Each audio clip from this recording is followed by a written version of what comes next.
Medical allied courses അതായത് BAMS, BHMS, Unani, Siddha, അതേപോലെ തന്നെ ഫോറസ്ട്രി, അഗ്രികൾച്ചർ ഇങ്ങനെ എല്ലാ കോഴ്സുകളിലുമൊക്കെ എപ്പോഴാണ് അഡ്മിഷൻ സ്റ്റാർട്ട് ചെയ്യുക, അല്ലെങ്കിൽ അലോട്ട്മെൻറ്റ് പ്രോസസ്സൊക്കെ ഏകദേശം ഏതൊരു ഡേറ്റിലായിരിക്കും അത് സ്റ്റാർട്ട് ചെയ്യുക എന്നൊക്കെ ചോദിച്ചുകൊണ്ട് കുറേ അധികം മെസ്സേജസ് എനിക്ക് വന്നിരുന്നു. അതുപോലെ തന്നെ ഈ ആയുഷിൻ്റെ കൗൺസിലിംഗ് ഏകദേശം എപ്പോഴായിരിക്കും സ്റ്റാർട്ട് ചെയ്യുക, അതിൻ്റെ ഒരു ഫീ സ്ട്രക്ചറൊക്കെ എങ്ങനെയാണ്, അതിൻ്റെ ഒരു പ്രൊസീജിയറൊക്കെ ഒന്ന് പറയാവോ എന്ന് ചോദിച്ചവർക്കുള്ള വീഡിയോ ആണിത്. അപ്പോൾ ഒട്ടും ഡിലേ ഇല്ലാണ്ട് നമുക്ക് വീഡിയോയിലേക്ക് പോകാം. Hi future doctors, I am doctor Revathi Ramesh and welcome to my channel. So ആദ്യം തന്നെ ഞാൻ പറയട്ടെ, ആയുർവേദ ആവട്ടെ, ഹോമിയോപ്പതി ആവട്ടെ, യുനാനി, സിദ്ധ ഈ കോഴ്സുകളിലെല്ലാം നീറ്റിൻ്റെ റിക്വയർമെൻ്റ് ഉണ്ട്. നിങ്ങളൊരു പെർട്ടിക്കുലർ റാങ്ക് കിട്ടിയാൽ മാത്രമാണ് ഗവൺമെൻറ് കോളേജസിലൊക്കെ നിങ്ങൾക്ക് സീറ്റ് അവൈലബിൾ ആയിരിക്കുള്ളൂ. അപ്പോൾ ഈ സീറ്റുകളിലെല്ലാം ഒരു 15% സീറ്റ് ഫില്ല് ചെയ്യുന്നത് ഓൾ ഇന്ത്യ കോട്ട വഴി തന്നെയാണ്. ബാക്കിയുള്ള 85% സീറ്റും നമ്മൾ കേരള സ്റ്റുഡൻസിന് വേണ്ടിയിട്ടുള്ളതാണ്.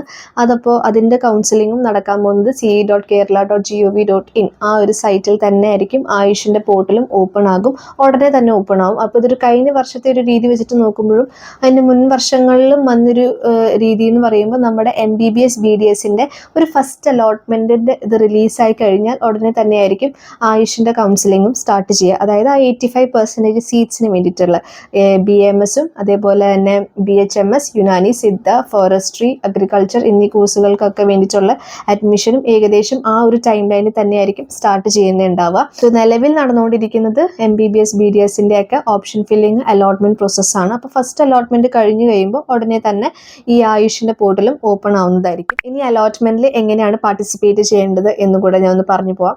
അപ്പോൾ നമ്മൾ നേരത്തെ തന്നെ ce.kerala.gov.in ആ ഒരു സൈറ്റിൽ നമ്മൾ രജിസ്റ്റർ ചെയ്തിട്ടുണ്ടാവും. അതായത് ഇന്ന കൗൺസിലിംഗ് നമ്മൾ പാർട്ടിസിപ്പേറ്റ് ചെയ്യും, നമ്മുടെ ഡോക്യുമെൻറ്റ്സ് ഒക്കെ വെരിഫൈ ചെയ്യാൻ വേണ്ടിയിട്ടൊക്കെ നമ്മൾ കൊടുത്തുകൊണ്ട് നമ്മളൊരു മാർച്ച് ഏപ്രിൽ ആ ഒരു ടൈം പീരീഡിൽ നമ്മളിതൊക്കെ രജിസ്റ്റർ ചെയ്തിട്ടുണ്ടാവും. ഇനി അതിൻ്റെ അലോട്ട്മെൻറ്റിലേക്ക് വേണ്ടി ഒന്നുകൂടെ രജിസ്റ്റർ ചെയ്യണം. അതായത് ഒരു 5,000 rupees നമ്മൾ കൊടുക്കേണ്ടി വരും. ഇപ്പം നിങ്ങൾ MBBS BDSൻ്റെ അലോട്ട്മെൻറ്റിൽ പാർട്ടിസിപ്പേറ്റ് ചെയ്യാൻ വേണ്ടിയിട്ട് നിങ്ങൾ രജിസ്റ്റർ ചെയ്തിട്ടുണ്ട് എന്നാണെങ്കിൽ നിങ്ങൾക്ക് വീണ്ടും കൊടുക്കേണ്ടി വരില്ല.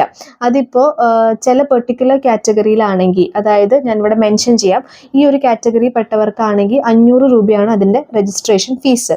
അല്ലാതെ എല്ലാവർക്കും 5,000 rupees നമ്മൾ രജിസ്ട്രേഷൻ ഫീസ്, അതായത് അലോട്ട്മെൻറ്റിൽ പാർട്ടിസിപ്പേറ്റ് ചെയ്യാൻ വേണ്ടിയിട്ടുള്ള രജിസ്ട്രേഷൻ ഫീസ് നമ്മൾ കൊടുത്തിട്ട് വേണം ഈ അലോട്ട്മെൻറ്റ് പ്രോസസ്സിലേക്ക് പാർട്ടിസിപ്പേറ്റ് ചെയ്യാം. ഇനി ഈ ഒരു എമൗണ്ട് റീഫണ്ടബിൾ ആണോ എന്ന് ചോദിക്കുന്നവരോട്, ഇപ്പം നിങ്ങൾക്ക് കംപ്ലീറ്റ് അതായത് കൗൺസിലിംഗ് പ്രോസസ്സ് കഴിഞ്ഞിട്ടും, അതായത് നമ്മുടെ ഇപ്പോൾ ഒരു സ്ട്രേ വേക്കൻസീസ് ഉൾപ്പെടെ എല്ലാം കഴിഞ്ഞിട്ടും നിങ്ങൾക്ക് ഇപ്പോൾ ഒരു സീറ്റ് കിട്ടിയില്ല എന്ന് വിചാരിക്കാം. അങ്ങനെയാണെങ്കിൽ നിങ്ങൾക്ക് ഈ ഒരു എമൗണ്ട് റീഫണ്ട് ചെയ്ത് കിട്ടുന്നതായിരിക്കും. അതല്ല നമ്മുടെ അടുത്തു നിന്നൊരു മിസ്റ്റേക്ക്, നമുക്കൊരു ഫസ്റ്റ് അലോട്ട്മെൻറ്റോ സെക്കൻഡ് അലോട്ട്മെൻറ്റോ നമുക്കൊരു സീറ്റ് കിട്ടി എന്നിരിക്കട്ടെ, എന്നിട്ട് നമ്മൾ ആ കോളേജിൽ പോയി അഡ്മിഷൻ എടുക്കാൻ ലേറ്റ് ആവുമോ, അല്ലെങ്കിൽ നമ്മുടെ റിജക്റ്റഡ് ആവുമോ ഡോക്യുമെൻറ്റ്സ് വെരിഫൈ ചെയ്തപ്പോൾ, അങ്ങനെ എന്തെങ്കിലുമൊക്കെ ഒരു മിസ്റ്റേക്ക് കാരണമാണ് നമുക്ക് ആ ഒരു സീറ്റ് കിട്ടാതെ പോയത് എങ്കിൽ നമുക്ക് ആ എമൗണ്ട് റീഫണ്ട് ആവുന്നതായിരിക്കില്ല. അപ്പോൾ അതൊന്നും മൈൻഡിൽ വെക്കണം.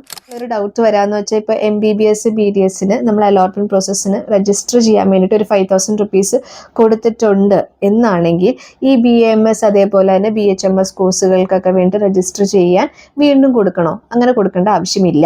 ഈ സെയിം എമൗണ്ടിൽ തന്നെ പൊക്കോളും. പക്ഷേ നിങ്ങളിപ്പോൾ MBBSന് BDSന് അലോട്ട്മെൻറ്റ് പ്രോസസ്സിന് ഫീസ് കൊടുത്തിട്ടില്ല, അല്ലെങ്കിൽ അതിന് ഓപ്ഷൻ ഫില്ല് ചെയ്തിട്ടില്ല എന്നാണെങ്കിൽ, ഇത് ഫ്രഷ് ആയിട്ടാണ് നിങ്ങൾ കൊടുക്കുന്നതെങ്കിൽ ഇവിടെ ഒരു 5,000 rupees എന്തായാലും കൊടുക്കേണ്ടി വരും. ഇനി ഇപ്പോൾ നിങ്ങൾക്ക് അഡ്മിഷൻ കിട്ടി എന്നിരിക്കട്ടെ, ഒരു സെക്കൻഡ് അലോട്ട്മെൻറ്റിൽ നിങ്ങൾക്ക് അഡ്മിഷൻ കിട്ടി എന്നാണെങ്കിൽ നിങ്ങൾ ഏത് കോളേജിലേക്കാണോ പോകുന്നത്, ഇപ്പോൾ ഒരു ഗവൺമെൻറ് കോളേജ് ആണെങ്കിൽ ഇപ്പോൾ ഒരു 13,000 14,000 ആണ് അവരുടെ ഒരു ഏകദേശം അവരുടെ ഒരു ഫീസ് സ്ട്രക്ചർ വരിക.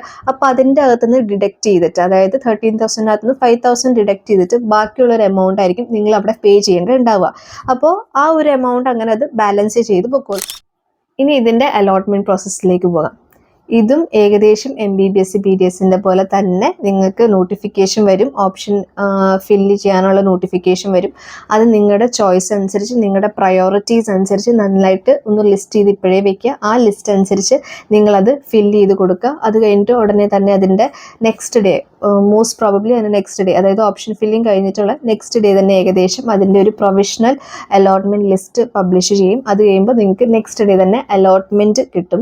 അലോട്ട്മെൻറ്റ് മെമ്മോ പിന്നെ ഡാറ്റ ഷീറ്റ്, അതേപോലെ ബാക്കിയുള്ള നേരത്തെ നമ്മൾ പറഞ്ഞിട്ടുള്ള ഡോക്യുമെൻറ്റ്സ് എല്ലാം കൊണ്ട് നിങ്ങൾക്ക് ഏത് കോളേജിലേക്കാണ് അഡ്മിഷൻ കിട്ടിയത് ആ കോളേജിൽ ഇതുകൊണ്ട് വെരിഫൈ ചെയ്യണം.